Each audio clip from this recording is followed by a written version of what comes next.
here today to understand the dangers of pesticides and consider the harm that they have done to my client.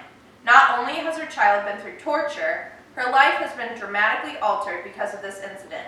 I would like to call my first witness, Michaela Lawrence.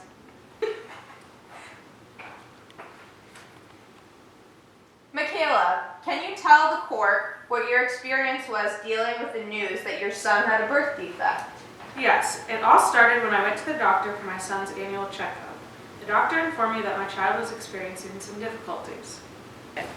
Michaela, I'm looking at your son's results here and I noticed some odd defects. Oh no, that's horrible. What could have caused this? Unfortunately, I have seen the same birth defects come up quite a bit recently. And oddly enough, I've been conducting some research that concludes that these effects could be from a high ingestion of pesticides during pregnancy. Can you think of anything you would have eaten that could have contained pesticides? And that's when I realized what I had done. You see, my favorite food is apples, and I wanted to be healthy during my pregnancy, so I ate them all the time. Well, I guess I should call my next witness, Dr. Thorpe, to the stand.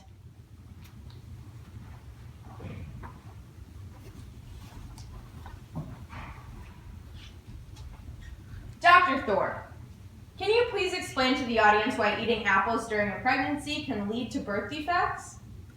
You see, apples are coated in pesticides such as atrazine and imprint.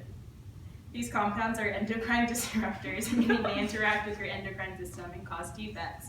Your endocrine system controls your hormones, and pesticides interact with the natural hormones created by your body, and therefore interrupt the natural system. Many studies have shown that pesticides can change male tadpoles into female tadpoles. How are tadpoles related whatsoever to humans? While tadpoles are developing, they are completely surrounded by water, which is very similar to how babies develop in the water sac of a woman's body. The effects of pesticides on tadpoles can be directly related to how they are affected towards humans. So in your professional opinion, could the ingestion of a large amount of apples be a cause of these birth defects? In my expert opinion, I would have to say yes. Thank you, doctor. No further questions. Now you have all just heard that pesticides are a possible cause in the birth defects of Michaela's child. But the real question is, who gave her the apples with the pesticides on them? I would like to call Michaela up to the stand again.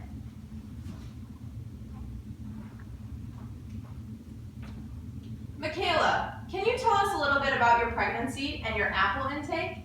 Well, I was on bed rest almost my entire pregnancy, which was very difficult and hard to adjust to.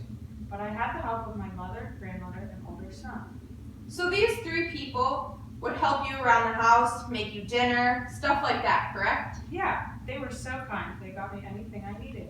So these three people were the ones who would provide you with the apples when you were hungry. Yes, actually, come to think of it, apples were my main food group. I ate them all the time. I bet they got sick of giving me so many apples. So it's fair to say that these three people are the cause of you ingesting pesticides. Well, I guess so, but my family's all very different in the techniques they use to wash the apples. There's no way you could possibly determine who didn't wash the apples enough to get the pesticides off. Actually, Michaela, there is a way. It's called the gas chromatography mass spectrometer, and my next witness will tell us about it. I would like to call Ellie Hudson-Heck to the stand.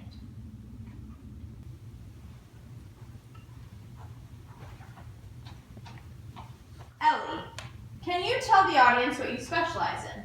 I specialize in gas chromatography mass spectrometry. This technique is really great because it can detect compounds in solutions that are not very abundant compared to other compounds. Can you tell the jury how the GCMS works? Yes, GCMS is used to measure volatile organic compounds. It separates these compounds based on their boiling points and then identifies the compounds based on their mass spectrum. Each compound will have a different mass spectrum, so it's unique. Ellie was able to set up an experiment to determine if the son, mother, or grandmother did not wash the apples properly, therefore poisoning Michaela. Ellie, can you tell us about your experiment? Yes. You see, according to the interviews with the son, mother, and grandmother, I determined how each person washed their apples. I then performed an experiment that coincided with each washing technique. The son rinsed his apples, the mother washed her apples thoroughly for roughly 30 seconds, and the grandmother let her apples sit for about 5 minutes in a bowl. These 3 different washes were performed in the lab cautiously. Once the washes were performed, I then did a DCM wash with the apples, where I simply rinsed each apple with DCM. I then evaporated and reconstituted the solution before the samples were run on GCMS. Ellie, can you tell us what results were expected from this experiment? Yeah, you would expect that the longer or more efficient the apples were washed, the less pesticides would reside on them. You would also expect that since most people do not soak their apples before you eat them, that a simple washing would do the trick. Is this what you found? Unfortunately, no. My results indicate that no matter how much the apple was washed, there was still residue of pesticides on the apples. If you look, the peak at 1845 is where we are monitoring. You can see that between the rinse, wash, and soak, there is a decrease in abundance of the peak, but it is still consistently seen throughout. This indicated to us that the pesticides do not come off the apples with water and must be washed in a different way to eliminate all the pesticides.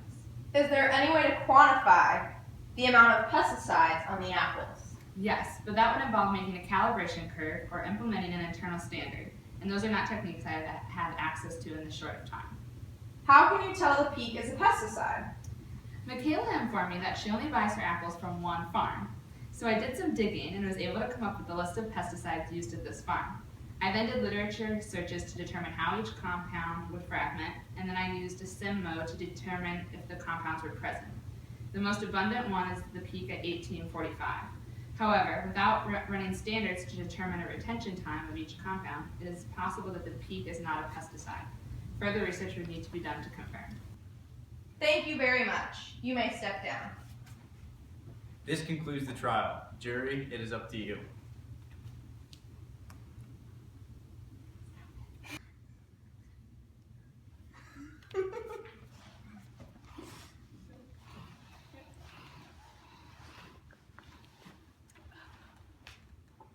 How do you find the son? Not guilty. How do you find the mother? Not guilty. How do you find the grandmother? Not guilty. Who do you find guilty then? We have decided that the pesticide company should be put on trial for the cause of this child's birth defects.